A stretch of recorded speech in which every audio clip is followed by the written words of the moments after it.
Generally ऍस्ट्रोलॉजर कडे का जातात?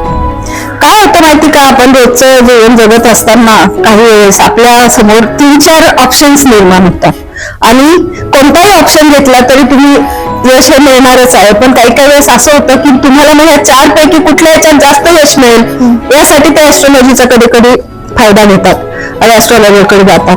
किंवा मग कधी कधी काय होतं की काहीच कळत नाही की काय होतं आयुष्यामध्ये, सगळीकडून काहीतरी असं घडत असतं की हे काय घडतंय आयुष्यामध्ये, काय चाललंय, म्हणजे एकदम सगळीकडूनच त्यांना प्रॉब्लेम्स, हर्डल्स, काहीतरी मुश्किली येत असतात आणि मग त्यामुळे ते ऍस्ट्रॉलॉजरकडे येतात की नेमकं काय घडतंय. आणि मग ऍस्ट्रॉलॉजरकडे आल्यानंतर आम्हाला कधी कधी किंवा नेहमीच आम्हाला लक्षात येतं, म्हणजे कारण ज्या ऍस्ट्रॉलॉजरला ऍस्ट्रॉलॉजी कळत असते त्याच्या लक्षात येतं की आता हे जे आहे हे सगळं चाललेलं याच्या आयुष्यात काय आहे. मग त्यानुसार त्याची जी एनर्जी जी जास्तीत जास्त निगेटिव्हिटीकडे चाललेली असते, कारण प्रसंग घडत असतात, ती एनर्जी त्याचा फोकस थोडासा शिफ्ट करून आणि त्याला काही रेमेडीज देऊन किंवा त्याला काही गोष्टी सांगून, काही त्याची सायकोलॉजी चेंज करून मग हळूहळू त्याचं त्या आयुष्याचा जो काही भाग आहे, जो काही चालू आहे त्याच्या आयुष्यामध्ये ते चालू आहे ते हळूहळू त्याची जरा तीव्रता कमी करून आणि चांगल्या आणि पॉझिटिव्ह गोष्टींकडे आम्ही घेऊन जाण्यासाठी त्याला मदत करतो. सो तुम्ही एक एक्झाम्पल देऊ शकता का की तुम्ही ऍस्ट्रोलॉजी आणि पर्सनॅलिटी डेव्हलपमेंट हे 2 विषय कसे रिलेट करता? हो, मी एक्झाम्पल नक्कीच देऊ शकते. आता तुमच्या पत्रिकेमध्ये सगळ्यात महत्वाचा चंद्र हा ग्रह असतो. चंद्र हा मनाचा कारक. चंद्र जिथे आहे त्यानुसार तुमची मानसिकता असते. चंद्र जर जास्तीत जास्त बेनिफिक असेल तर खूपच चांगलं, मग तुम्हाला बऱ्याचशा गोष्टींचा फायदा ऑटोमॅटिकली इंट्युशनने होतो. परंतु तो जर बेनिफिक पद्धतीने नसेल, तो जर लोअर कॅटेगरीमध्ये बसलेला असेल तर त्यासाठी त्या चंद्राचा योग्य तऱ्हेने वापर करून तुमची मानसिकता पॉझिटिव्ह ठेवण्यासाठी मी तुम्हाला वेगवेगळ्या टेक्निक शिकवते.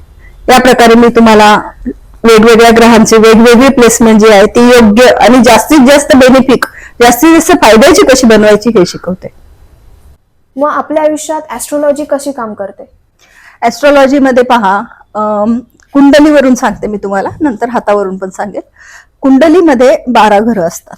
त्यापैकी प्रत्येक घराला एक वेगवेगळे डिपार्टमेंट ठरवून दिलेलं असतं व तुमच्या कर्मांनुसार, प्रारब्धानुसार त्या ठिकाणी राशी आणि ग्रह पडतात. आता पहिलं घर जे आहे ते तुमचं स्वतःचं आहे, म्हणजे तुमच्या कर्मांनुसार तुम्हाला स्वतःला पर्सनॅलिटी कशी मिळालेली आहे. मग त्यामध्ये जो ग्रह असतो पहिल्या घरामध्ये आणि जी राशी असते ती सगळ्यात महत्वाची असते. तो राशीपती आणि तो ग्रह तुमच्या आयुष्यामध्ये जे काही गोष्टी घडतात त्या तुम्ही त्या ग्रहाने आणि त्या राशीनी, त्या राशीपतीने कंट्रोल करू शकता. ह्या प्रकारे तसेच तुमच्या आयुष्यामध्ये जे काही घडत असतं, तुम्ही विचार जो करता किंवा जो विचार न करताही तुमच्या डोक्यामध्ये जे काही सतत चालू असतं, ह्याच्यासाठी जे 2 घरं आहेत आणि जी घरं मला खूप आवडतात, म्हणजे खरंच की त्यांचा स्टडी केल्यानंतर तुमच्या बऱ्यापैकी तुमच्या ह्याच्यातले मी पर्सनॅलिटी डेव्हलपमेंट मध्ये वापरते, बऱ्यापैकी मला आन्सर्स मिळालेले आहेत. ते म्हणजे 3rd हाऊस आणि 5th हाऊस.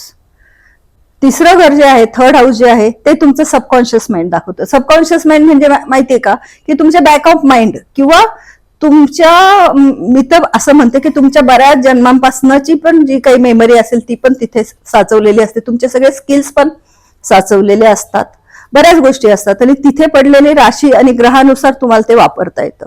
तिथं जर बेनिफिक राशी असेल, ग्रह असेल तर त्याचा उपयोग तुम्हाला वेगळ्या प्रकारे होतो आणि जर मॅलिफिक असेल तर वेगळ्या प्रकारे होतो. परंतु तुमच्या ब्रेनचं किंवा तुमच्या सबकॉन्शियस माइंडचं जेव्हा तुम्हाला उपयोग करता येतो तेव्हा तुमच्या आयुष्यात मिरॅकल्स घडतात. आणि 5th हाऊस जे आहे ते तुमचं कॉन्शियस माइंड आहे, म्हणजे तुमच्या मनात काय विचार चालू आहेत सध्या ते, किंवा तुम्ही काय करू शकता, तुम्ही कसे प्लॅन्स करता ते ओपन असतं. सपोज तर तुम्ही 3rd हाऊस आणि 5th हाऊस याचं जे कनेक्शन करता ना, समजा सबकॉन्शियस आणि कॉन्शियस, तर आजकाल सर्वांनाच माहिती की सिक्रेट वर्क होतं, अफर्मेशन वर्क होतात. त्या प्रकारे थोडंसं ते होतं आणि ते करण्यासाठी मी त्या कुंडलीतल्या 3rd आणि 5th हाऊसची मदत घेऊन तुम्हाला तुमच्या आयुष्यातल्या प्रगतीसाठी किंवा तुमचे विचार बदलण्यासाठी मदत करते. त्यामध्ये आलंच परत मग ग्रह, दशा, अंतर्दशा, गोचर या सगळ्याचा उपयोग करावा लागतो. या सगळ्याचा उपयोग करून योग्य पद्धतीने तुम्हाला सल्ले दिले जातात. अर्थातच हे फक्त 20% झालं.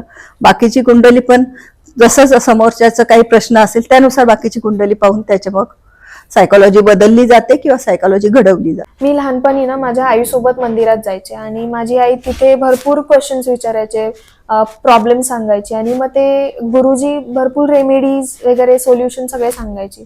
माझी आई घरी येऊन ते करायची पण, आणि मग मनशांती की काय किंवा ते रेमेडीज खरंच वर्क व्हायचे वगैरे की काय, पण ते प्रॉब्लेम सॉल्व्ह व्हायचे. पण त्या वयात मला कळायचं नाही की ऍक्च्युअल मध्ये ते काय होतं सगळं.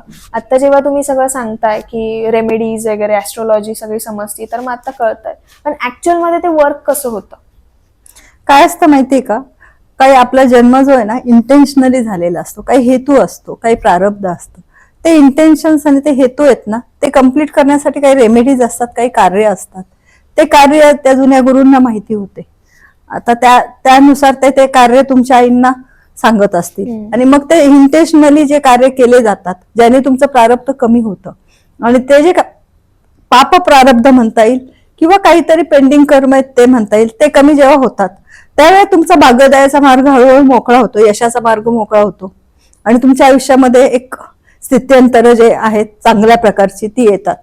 तेच ते गुरुजी सांगत असतील नक्कीच, कारण त्यांना ते हेतुपूर्वक जे प्रारब्ध कंप्लीट करायचं त्याविषयीची टेक्निक माहिती असणार आहे. ते आम्ही आता पत्रिका सांगून योग्य पद्धतीने ते गाईड करू शकतो.